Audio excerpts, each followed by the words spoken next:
Very good morning to all of you. आप सबका स्वागत है इस वीडियो में। दोस्तों आज हम डिस्कस करेंगे डीओई द्वारा भेजी गई क्लास 9th की worksheet number 33 subject science class 9th। जैसे कि आपको याद है कि हम पिछले दो या तीन वर्कशीट से गति चैप्टर कर रहे हैं, तो आज इस गति के ही एक भाग में हम देखेंगे त्वरण वेग का ग्राफिक प्रदर्शन। ठीक है कि जो त्वरण या फिर वेग है उसको हम ग्राफ पे कैसे दर्शाते हैं, उनको ग्राफ से कैसे, उनकी वैल्यूज़ ग्राफ से कैसे कैलकुलेट करते हैं। तो चलिए स्टार्ट करते हैं। जो ज्ञान है वो जिज्ञासा दी से पूछना चाहता है कि दी क्या ग्राफ का प्रयोग करके हम विस्थापन दूरी ज्ञात कर सकते हैं। तो जिज्ञासा दी उससे समझाती हैं कि ज्ञान जिस प्रकार दूरी समय ग्राफ से हम वस्तु की चाल देख सकते हैं, उसको कैलकुलेट कर सकते हैं, उसी तरीके से वेग समय ग्राफ से हम दूरी विस्थापन को भी ज्ञात कर सकते हैं। वेग समय ग्राफ वस्तु का त्वरण दर्शाता है, ये चीज़ याद रखिएगा। जो वेग समय का ग्राफ है वो वस्तु का त्वरण दर्शाता है। और वेग समय ग्राफ में जो वाई एक्सिस होता है, ये वाई एक्सिस जो होता है वहाँ पे आपका वेग आएगा और एक्स एक्सिस पे क्या होगा, समय। तो इसलिए इसको बोलते हैं वेग समय ग्राफ। और इस प्रकार के ग्राफ में रेखा पर किन्हीं भी दो बिंदुओं के बीच वेग कक्ष तथा समय कक्ष द्वारा घेरा गया क्षेत्रफल वस्तु के द्वारा तय की गई दूरी को दर्शाता है। मतलब अगर जैसे कि हम इस चीज़ को निकालते हैं तो ये हमें डिनोट करेगा कि वस्तु ने कितनी दूरी तय की है। वस्तु के त्वरण के विभिन्न अवस्थाएं हैं, ये तीन अवस्थाएं हैं, एक समान, असमान और असमान त्वरण। अब इसमें डिफरेंस देख लेते हैं एक बार। दोस्तों देखिए, एक समान चाल है ऐसे, ठीक है, एक समान त्वरण बिल्कुल सीधा, असमान वैसे अगर आप ध्यान से देखेंगे तो उसमें ऐसे जिगजैग सा है जो उसके डॉट्स हैं, क्योंकि असमान है। और ये मंदन गति है इसलिए इसका ग्राफ क्या है, नीचे। ये ऋणात्मक है, मंदन गति है तो इसका ग्राफ क्या है, नीचे। ठीक है दोस्तों। एंड फिर उसके बाद हमने देखा है ये है असमान त्वरण। तो ये था आपके ग्राफीय प्रेजेंटेशन। अब चलिए इसके बाद आगे देखते हैं।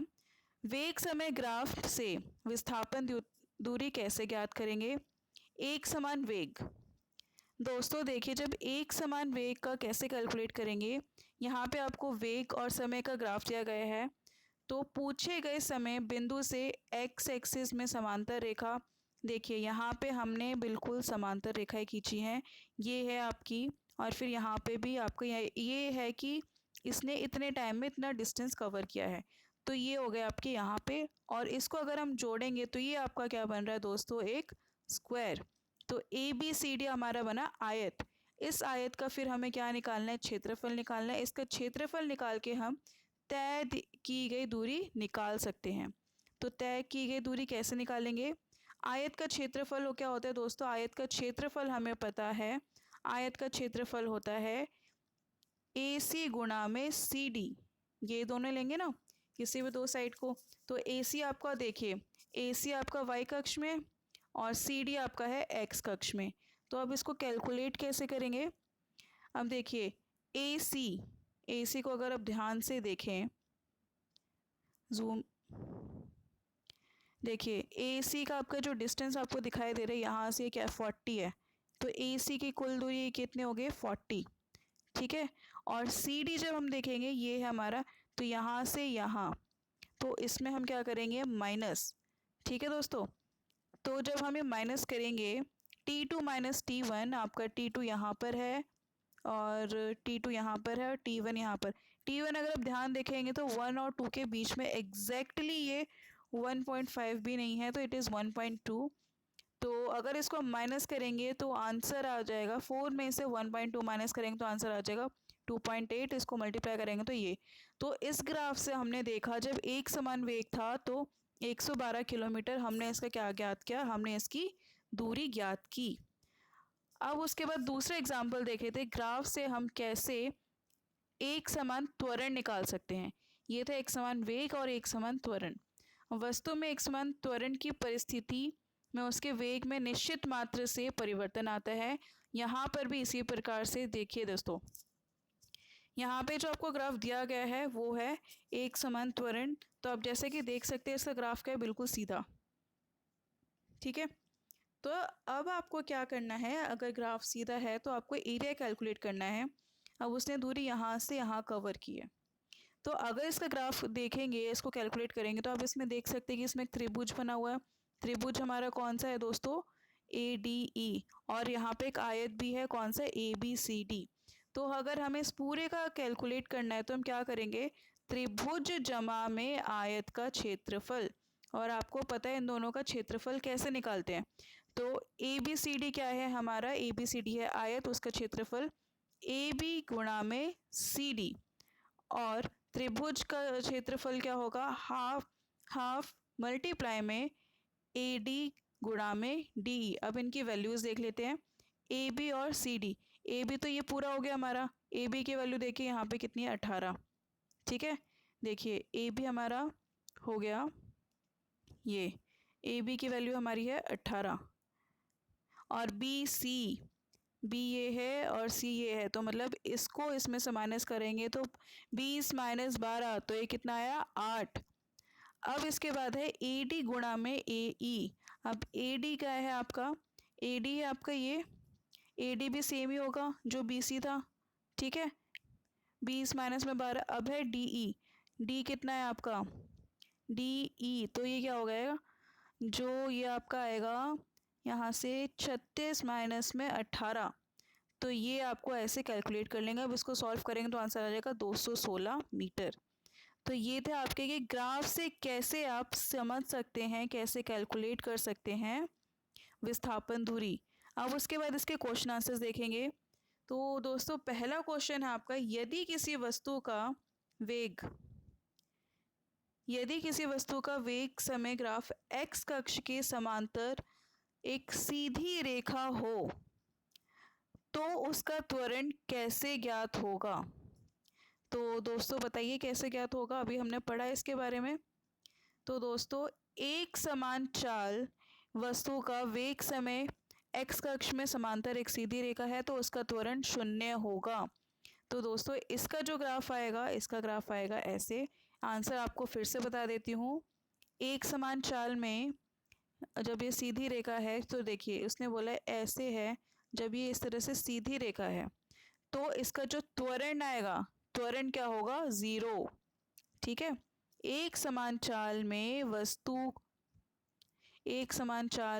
वस्तु में जब सीधी रेखा है तो उसका त्वरण 0 होगा। और इसका ग्राफ इस प्रकार से आएगा, एक्स एक्सिस पे आपका यहाँ पे आएगा वेग और यहाँ पे आएगा आपका समय।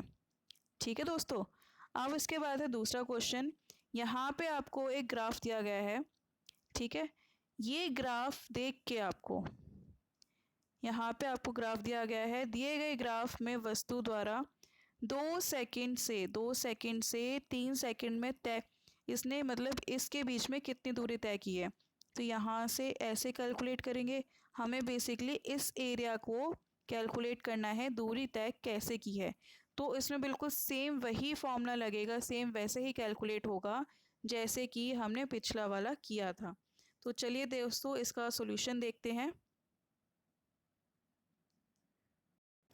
तो देखिए दोस्तों इसका सॉल्यूशन कुछ इस प्रकार है।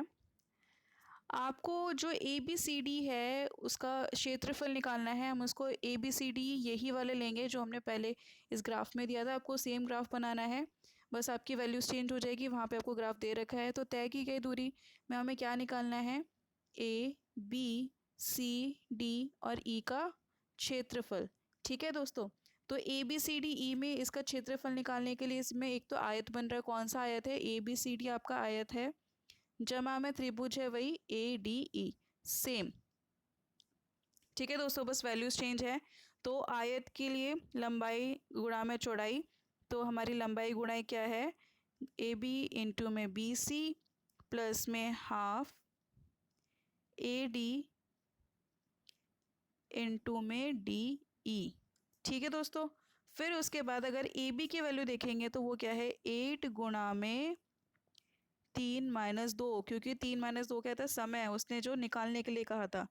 प्लस में हाफ, अब ए डी की वैल्यू क्या आएगी 3 माइनस 2 गुणा में डी ई की वैल्यू है आपकी 12 माइनस 8।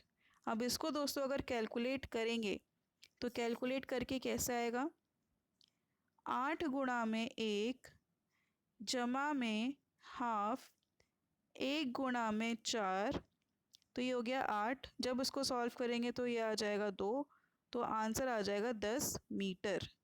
तो दोस्तों ये था आपका सेकंड क्वेश्चन का आंसर। देखिए हमने यही वाला सेम ग्राफ लिया है, A B C D E, same values लेनी है आपको। वैल्यूज़ सॉरी आपकी डिफरेंट हो जाएगी, बाकी ग्राफ सेम रहेगा ए बी सी डी। अब उसके बाद नेक्स्ट क्वेश्चन है आपका, थर्ड क्वेश्चन जो है वो है वेग समय ग्राफ का ढाल कौन सी भौतिक राशि बताता है। तो दोस्तों याद कर लीजिए, वेग समय का ग्राफ आपको त्वरण जो कौन सी बताता है, त्वरण। ठीक है, जो वेग समय का ग्राफ है वो त्वरण बताता है, त्वरण। इसका आंसर लिख लीजिएगा। अब उसके बाद लास्ट क्वेश्चन है दोस्तों इस वर्कशीट का, किसी वस्तु का त्वरित एवं मंदी गति का वेग समय ग्राफ बताइए। तो त्वरित गति का जो ग्राफ है आप ये सेम ग्राफ ड्रॉ कर सकते हैं त्वरित गति का।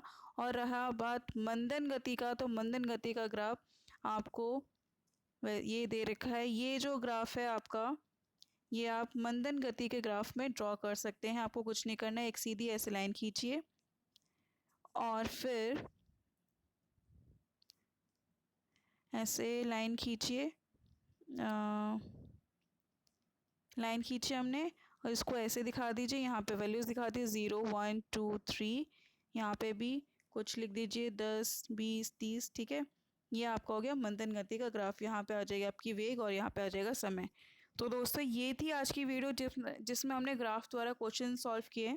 आई होप आपको सब कुछ समझ आ गया। कुछ डाउट्स हैं तो आप कमेंट सेक्शन में बता सकते हैं। Thank you so much for watching this video.